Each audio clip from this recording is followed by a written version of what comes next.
This is an oral history interview conducted for the Witness to War Serving the Nation project at Nauset Regional High School on Cape Cod, Massachusetts.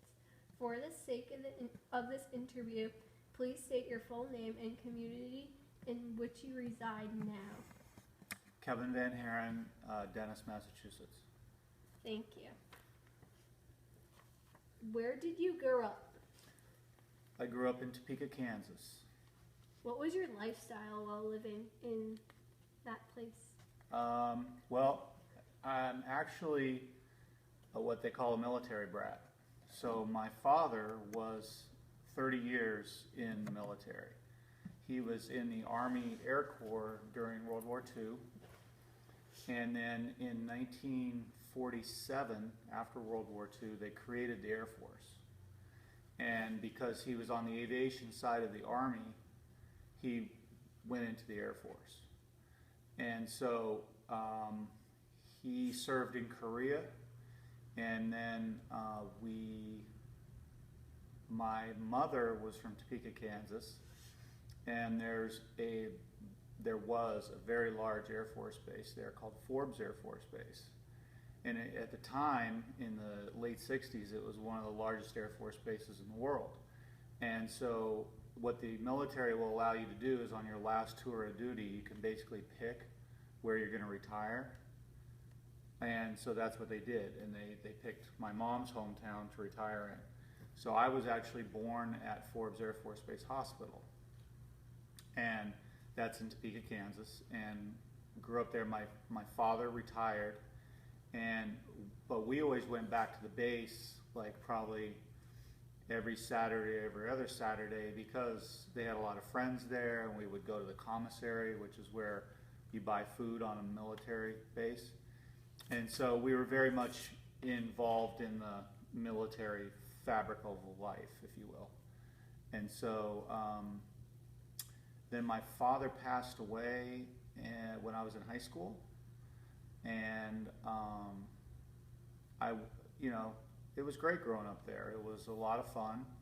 I went to a very large high school. It was about 1,000 kids. My high school was so big I didn't know half the people. It was like a college. But I played football and track and baseball, and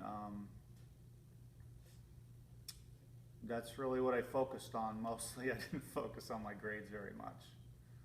Why did you join the service? Because I didn't focus on my grades very much. Actually, so I went to Kansas University for a year. My parents were old school, so their concept was, we'll get you to adulthood, meaning 18. If you want to go to college, you are on your own. You pay for that yourself. So I did, and after my first semester, my grades weren't very good, and my student loan bill started coming in. And I think the reason my grades weren't very good is because I didn't really know what I wanted to focus on. So I was kind of lost, right? And I was taking these classes. I didn't know why I was in them. And so I wasn't really very motivated. And so my thinking was, I'm an Air Force brat. I know the Air Force. I'll join the Air Force, and they'll tell me what I'm good at. Why didn't you join any other branches? Why just the Air Force? Well, the Air Force has the best technical schools. And I knew I wanted to do something technical. So usually the Air Force and the Navy pretty much have the best technical schools. And because I was an Air Force brat, I understood the Air Force. I didn't understand the Navy. I mean, I was in Kansas, right? So I don't know what a battleship is. Never seen one before at that point. And the Marines were out of the question because they're too hardcore. And the Army was out of the question because it just seemed boring to me to be what they call a ground pounder. No offense to any ground pounders, but What is the first childhood memory that comes to mind when you think of your early life? That's a good question. This is, this is kind of, it is one of my first memories. Like I said, we used to go to the base a lot, the Air Force Base, and I remember at every Air Force base, every airport, there's a beacon, right, that spins on top of the air traffic control tower or the water tower, whichever one's higher. And at Forbes, it was on top of the water tower. And I remember like laying in my car seat watching this beacon spin around because it flashes white and green, like one side is white and one side is green, and it rotates. And that's one of my first memories, actually, is just watching that beacon spin around. What did your family think of you when you wanted to join the Air Force? Well, my father has passed away, but my mom was extremely proud of me. I think she thought that was more of an accomplishment than going to college, actually. What is your happiest memory that you have of the war? Well, I wasn't in a shooting war. Yeah, but So I was in the Cold War, happy memory of, that's a hard one. I'd say and I think every veteran might say this on a certain level, is that probably the camaraderie. Like, so I'm 19 years old because I went to college for a year, so I was 19 when I went in, and just, it's kind of like a fraternity of people, right? And so you've kind of gone through the same process with basic training and technical school, and you get to your first duty location, and it's just basically the camaraderie of everybody's got your back, I made some really good friends, basically. how did you end up stationed on Cape Cod? So, this is kind of a long story. I went to basic training, and they needed, and so this is the process. So you go to a recruiter, and then the recruiter basically makes sure that you're able to join the military. Like, you don't have a criminal record, stuff like that. They do a background check. Yeah. They do a background check on you. And then they do like a basic physical to make sure you don't have, 12 fingers or something like that, I don't know. And then you sit down on a Saturday and you take this test. It's called the ASVAB. And it's got 4 sections to it. One's mechanical, one's math, one's writing, another one I think is like electrical. And it may have changed since then. But I scored really high on all 4 sections. So then the recruiter says to me, you can do anything you want enlisted, because to be an officer you have to be a college graduate. So I was going in enlisted, and my whole point was the Air Force was going to tell me what I'm good at, and I was going to get the GI Bill. So I was going to go in for 4 years, learn a skill, come out, and go to college again with the GI Bill. So that was going to be my money to go to college. So I took the ASVAB, and basically I was in the 99th percentile on all 4 sections. And they said, you can do whatever you want to do, and we recommend that you go into the service with a guaranteed job.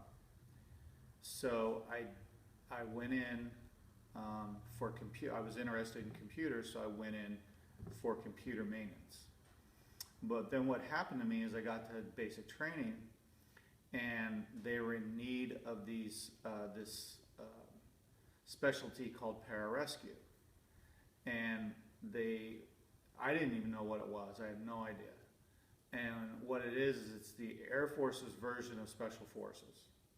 So they sent me over during basic training, like me and another guy went over to the other side of the base, and they put us through like all these physical examinations. Like we had to run a mile under a certain amount of time. We had to swim so many laps in this pool, and we didn't even know why we were doing it really. And you don't ask questions in basic training. So we did it, and they said, well, you've qualified for pararescue. So when you leave basic training, you're going to go into pararescue. Well, what pararescue does is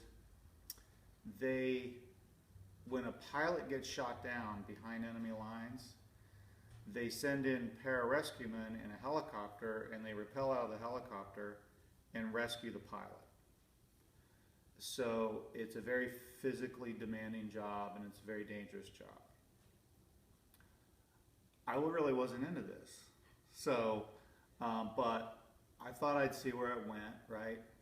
And I went into pararescue, and that deleted my computer maintenance job. Like they gave that slot to somebody else because I got volunteered into this other program. So I did that for about a month. It's called indoctrination school, and it's a 16-week, so it's like 4 months long. I lasted about a month and dislocated my shoulder, and they kicked me out. So I really wasn't that upset. But now I had no guaranteed job. That was the whole point of that story. So now they can make me a bus driver, a dishwasher. So, all my technical dreams are out the window. So that's not cool as far as I was concerned.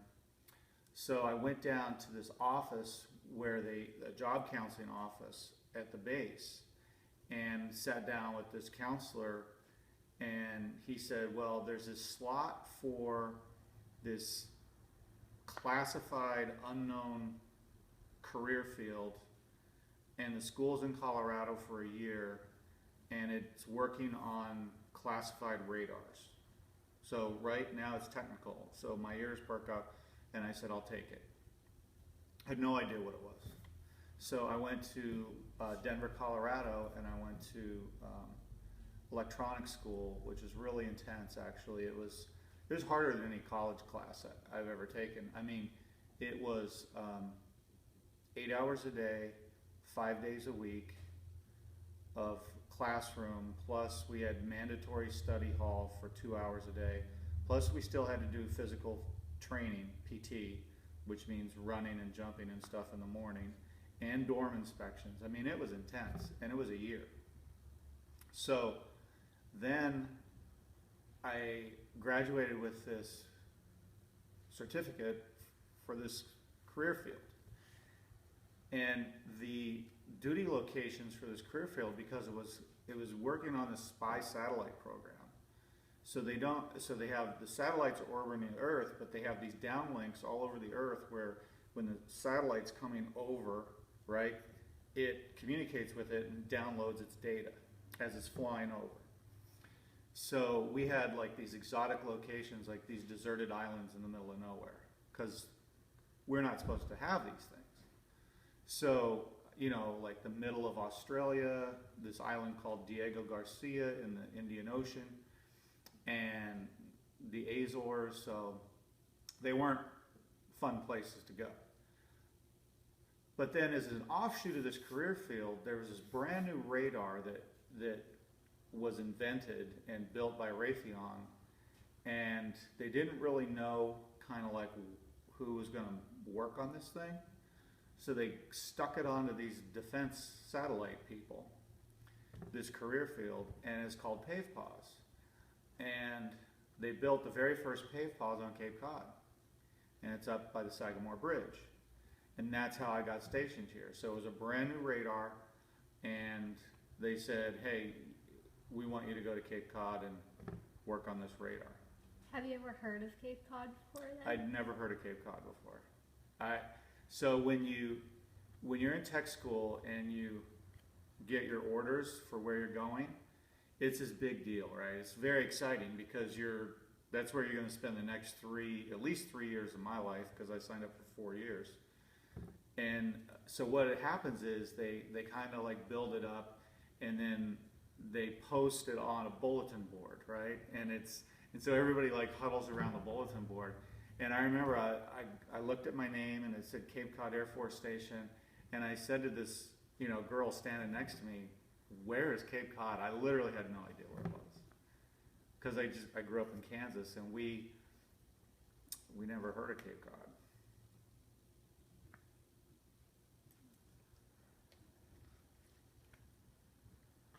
What was basic training like? Were you scared or? No. Mm-mm. I mean, it's different. So what they do is the day you go into the military, you go to a military processing center, right? So it sounds like you're like cattle, and you are.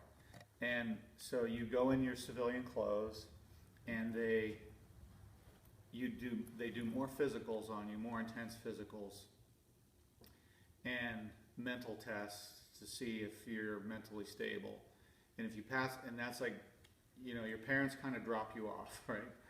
And you don't see them anymore. And so you go in this room, and they do all this stuff, and it takes all day.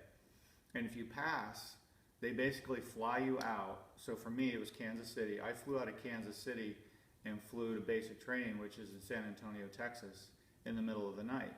And we landed at probably 4 o'clock in the morning. And as soon as you walk off the plane, there's drill instructors there yelling at you. And it's like, welcome to basic training. And you literally spend so you've already been up for maybe 12 or 15 hours. So they just do this sleep deprivation thing where you stay up like all day long, and they yell at you and stuff like that. I wasn't scared. I was tired and annoyed, but I wasn't scared.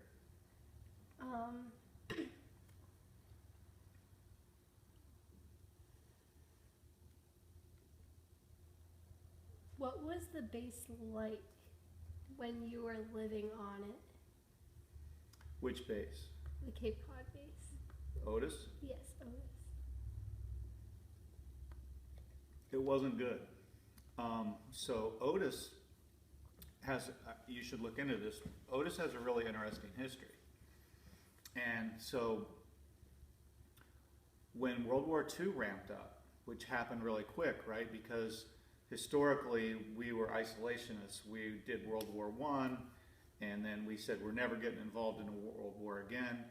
And we basically became isolationists and didn't want to engage in any more world problems in the 30s. And the Depression was going on. So World War II broke out in an instant, right? Japanese attacked Pearl Harbor, and we were in World War II. So they basically ramped this thing up really quickly. And Otis was designated as advanced infantry training for the people going to Europe. So most people on the East Coast back then went in the Army, because there was no Air Force then. They went to Fort Dixon, New Jersey for basic training, and then they put them on a train and they came to Otis for advanced training for a couple more weeks, and they went out in the woods on Cape Cod and played war games. And then what they did is they put them on a train to Newport, Rhode Island, and put them on a transport ship and shipped them over to Europe. That was the pipeline to get soldiers to Europe. So Otis was really important, but Otis was really built overnight. So there was hundreds and hundreds and hundreds of these barracks, these double two-story barracks. And when I got there in 1985, now these things were probably built in 1941, 42. I got there in 1986.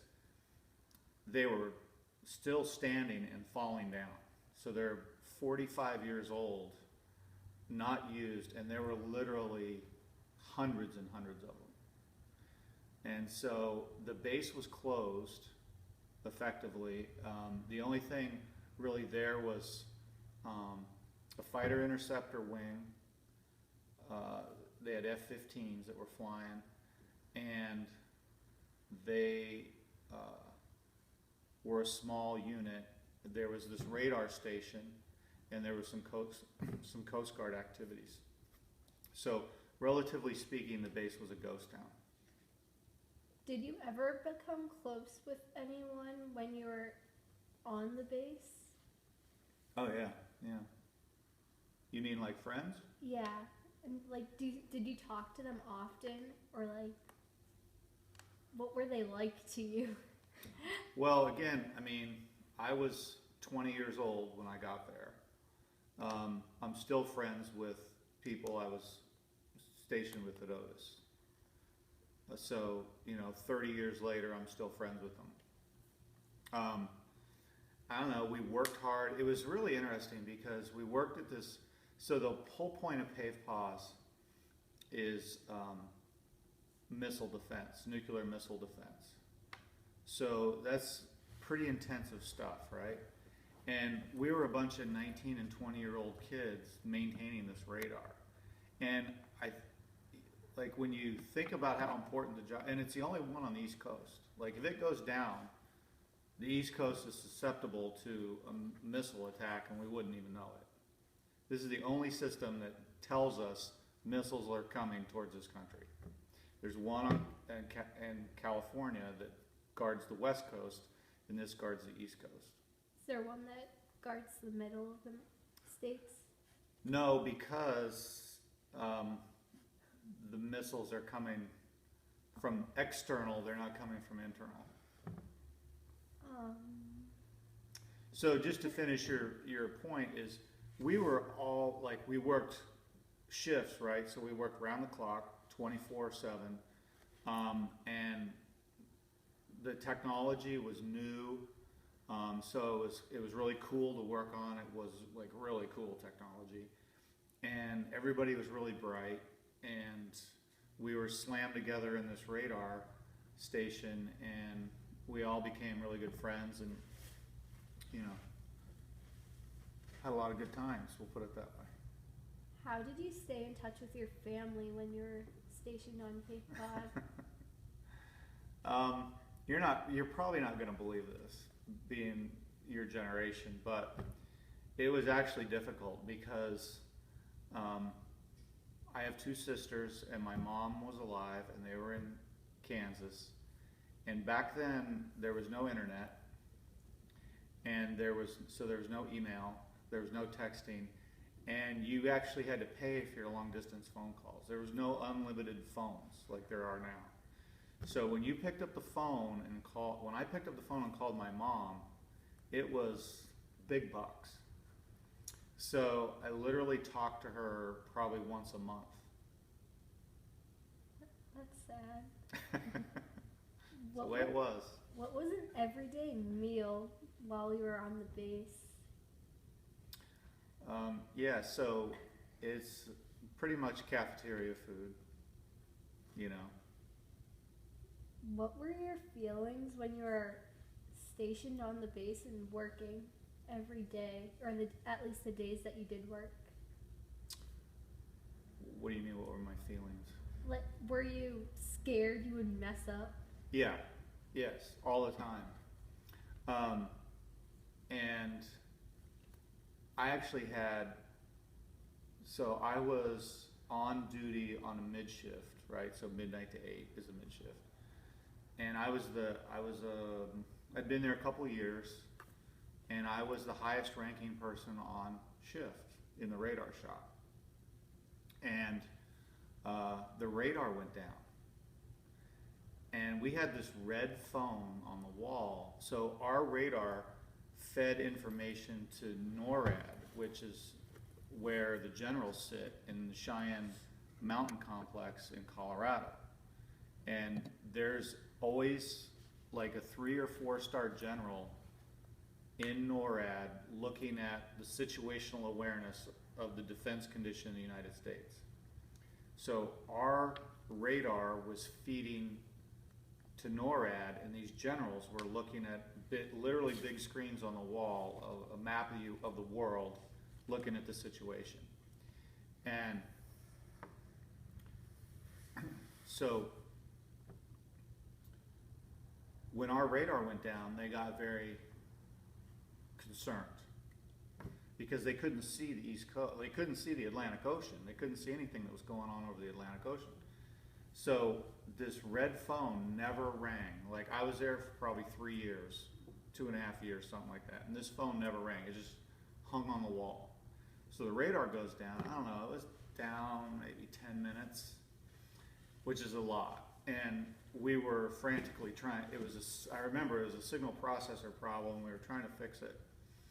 And this red phone rings, right?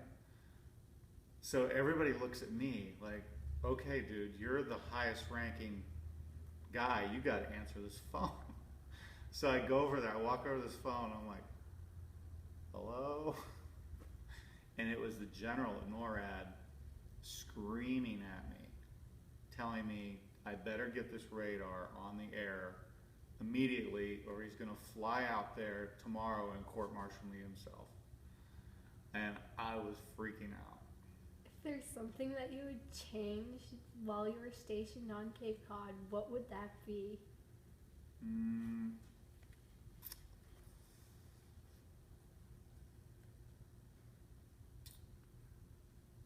Well, if it's something I would change, Yeah. because it was very expensive to live here. I would change the economy. For somebody in the military to be stationed here, it was really hard to live here because usually the base has an infrastructure where you don't pay state sales tax. They have a commissary or BX where you can buy things that are cheaper than you can buy them on the, at like Walmart even. And there's usually entertainment, like there's usually a theater and a bowling alley and a little bar and stuff like that, Airman's Club. We had none of that, nothing. So we were living on the base in like these defunct World War II housing, but we bought everything out on the open economy. And it was really hard to live. I mean, I was literally eating macaroni and cheese every day because that's all I could afford to eat. Has being in the Air Force affected what you do today as a career? Oh yeah, going in the Air Force was probably the single best decision I ever made. So it worked out for me. When I said I didn't know what I wanted to do when I was 19 or 18, I really didn't. And so by taking the ASVAB test, they told me what I was, my aptitudes were, and then that helped define it, and then electronics helped define it. And so now, I work for the Federal Aviation Administration as a project manager deploying electronic systems. So I wouldn't have had the experience. If I didn't have the Air Force experience, I wouldn't be qualified to do the job I'm doing now. What is your job now, exactly? So my title is Site Activation Lead for the Terminal Automation Modernization Replacement Program. And so what we're doing is we're modernizing the entire air traffic control system throughout the United States. So the computers so the radars see the airplanes, right? They see them virtually as echoes coming back. But the air traffic controllers don't know what they're looking at. They're just looking at little blips. So the automation system, the computer system, takes all the radar inputs and organizes it for them so they actually know what they're looking at and know where the planes are relative to what's on the ground. That's very important. the computer systems we've been using in this country are from the 70s. And there's multiple versions of them. And so we're finally upgrading all of them to modern technology and going to one platform. So no matter how big the airport is, or how big the airspace is above the airport, or how busy the airport is, it's the same system. It's just a matter of how many components you put onto it. Were any of the people that you were on the Cape Cod Air Station? Cape Cod Air Station, yeah. Are any of those people working with you today? I actually had to, yes. I went to Otis today we hooked up, so we're moving the Tracon from Otis, which has been there forever. We're moving it to Merrimack, New Hampshire, to a consolidated Tracon. So it's going to be Boston, Manchester, New Hampshire, and Cape are all going to be in one building. And that's my project. So we had a computer for the last couple of months tied to the radar at Otis, and it's recording everything that's happening to it. And we don't need it anymore on my program, so I drove over there to remove it. And so I'm sitting there, like doing some paperwork, shipping paperwork, and one of the guys I worked with at PavePause walked in. His name's Steve Duffney. And so, yeah, I work with my best friend who lives in Centerville. We met at PavePause. And so he's in the FAA. There's a lot of ex-PavePause people in the FAA. That's interesting. Yeah, it's kind of... We've reached our time. We would like to thank you for your interview. Thank you for You're sharing welcome. your experiences. Great. Glad I can help.